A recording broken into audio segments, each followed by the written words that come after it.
2024 release ஆன Batman கேள்விப்பட்டிருக்கேன். அது என்னையா பேட்மேன்? அந்த பேட்மேனு மூஞ்சில மாஸ்கா போடுவாரு. இந்த பேட்மேன் பேக்குக்குள்ள பசங்களை போட்டு கொண்டு போயிடுவாரு.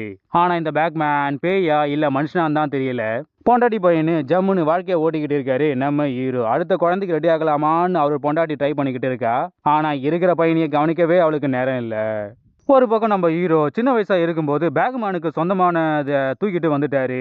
ஆனா பேக்மேன் இவரோட குடும்பத்தையும் இவரோட பையனையும் ஃபாலோ பண்ணிக்கிட்டு இருக்கான். சின்ன வயசுல காணாமல் போன பொருட்கள் எல்லாம் இவருக்கு மறுபடியும் கிடைக்குது. சின்ன வயசுல இவர் உருவாக்கின பொருட்கள் எல்லாம் காணாம போகுது. இன்னொரு பக்கம் பேக்மேன் இவரோட வீட்டுக்குள்ள வந்து இவங்கள பயமுறுத்துறான். ஆனா நம்ம ஹீரோவும் போலீஸ்ல கம்ப்ளைண்ட் பண்றாரு. ஆனா வேலைக்கே ஆகல. இதுக்கப்புறம் நம்ம ஹீரோ பேக்மேன் கிட்ட இருந்து பொண்டாட்டியையும் பையனையும் காப்பாத்தினாரா இல்லையே, அந்த பேக்மேன் மனிதனா இல்ல பேயான்னு படத்தை முடிக்கிறாங்க.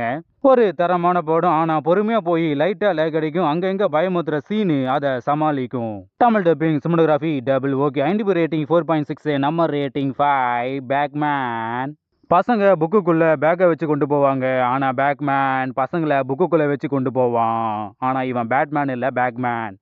2017 ரிலீஸ் ஆன King Arthur legend of the sword.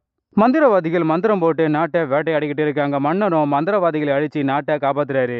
ஒரு பக்கம் ஒன்னுத்துக்குமே உதவாத அவரோட பிரதரு இந்த நாட்டை நான் ஆள வேண்டும் என்று கட்டுன பொண்டாட்டியும் கொண்டுட்டான். அண்ணனான மன்னனையும் கொண்டு அவனோட பொண்டாட்டியும் வேட்டையாட பாக்குறான். மன்னருக்கு ஒரு பையன் இருக்கு. அவன் தான் நம்ம ஹீரோ. அவன் எப்படியோ இவன் கிட்ட இருந்து தப்பிச்சு வந்துட்டான். விபச்சாரிகளோ இந்த குட்டி பையனை வளர்க்குறாங்க. அந்த விபச்சார விடுதியில நம்ம ஹீரோ அடிபட்டு மிதிப்பட்டு கஷ்டப்பட்டு சண்டை போட்டு ஒரு மாவீரனா வராரு நம்ம ஹீரோ.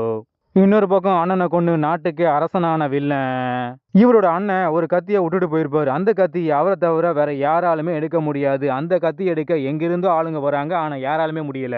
ஒரு கடத்துல அந்த கத்தியை நம்ம ஹீரோ தூக்கிறாரு. அவரோட வாரிசால மட்டும்தான் அந்த கத்தியை எடுக்க முடியும். இவன் தான் அண்ணனோட வாரிசுன்னு மன்னனுக்கும் தெரிய வருது. இந்த நாட்டோட அரசனே நான் தான் என்றும் என்னோட அப்பா அம்மா கொன்னது இவன் தான் நம்ம ஹீரோவுக்கு தெரிய வருது. இதுக்கப்புறம் நடக்க போற பங்காளி சண்டை எப்படி பாகுபலி சண்டையா மாற போகுதுன்னு படத்தை முடிக்கிறாங்க. ஒரு தரமான படம். லைட்டா லேக் அடிக்கும். ஆனா தெரியாது. அங்க இங்க சண்டை காட்சியில வச்சு அந்தர் பண்ணிட்டாங்க. சிஜி ஒர்க்ல அனகொண்ட பாம்பை அகலமா காமிச்சு பயமுறுத்திட்டாங்க. Tamil dubbing neat. Cinematography good. IMDb rating 6.7, நம்ம rating 6.5. King Arthur legend of the sword. நாட்டை காப்பாற்றுபவன் அரசன், நாட்டு மக்களையே கொள்பவன் அரக்கன். 2014 ரிலீஸ் ஆன ஹரிபல் பாசஸ் 2. நாங்க வேலை வெட்டிக்கெல்லாம் போக மாட்டோம், பண்ணா பிசினஸ் மட்டும் தான் பண்ணுவோன்னு அடம் பிடிக்கிறாங்க 3 முட்டாள் நண்பர்கள்.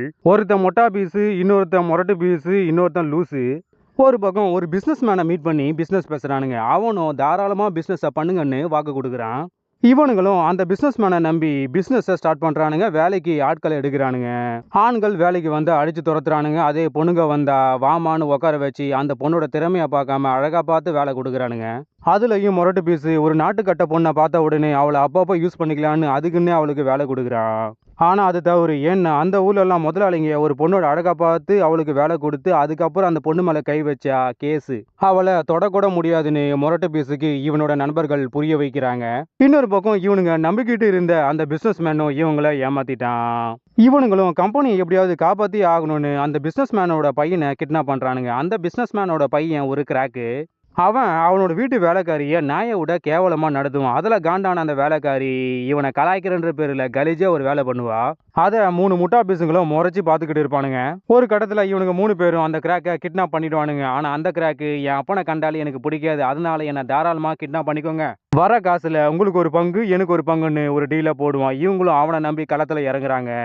இதுக்கப்புறம் குழந்தை கடத்த கூட துப்பு இல்லாத 3 முட்டா பீஸுங்க இந்த சிலந்து வலைக்குள்ள மாட்டிக்கிட்டு எப்படி தப்பிக்க போறாங்கன்னு படத்தை முடிக்கிறாங்க. ஒரு தரமான படம். லைட்டா லேக் அடிக்கும். ஆனா அங்கங்க வர காமெடி சீனு அதை சமாளிக்கும். ஒரு டாக்டர் பொம்பளை வருவா. அவன் நம்ம ஹீரோக்களுக்கு டாக்டர் கிளாஸ் எடுப்பான்னு பார்த்தா முட்டா பீஸோட பொண்டாட்டிக்கு கிளாஸ் எடுத்திருப்பா. அதை நான் கூசாம அவனோட காதலியே சொல்லி வெறுப்பா ஏத்துவா. ஏன்னா அந்த டாக்டர் பொம்பளை ஒரு கே. ஒரு சில இடங்களில் காமெடி என்ற பெயரில் பேசி பேசியே வெறுப்பா ஏத்துறானுங்க. அதை பார்க்கும்போது நமக்கு தான் கடுப்பா இருக்கு. Tamil dubbing cinematography double okay. IMDb rating 6.3, நம்ம ரேட்டிங் 6.5. ஹரிபல் பாசஸ் 2. ஏமாலி கோமாளி இவனுங்க ஒரு பேமானி.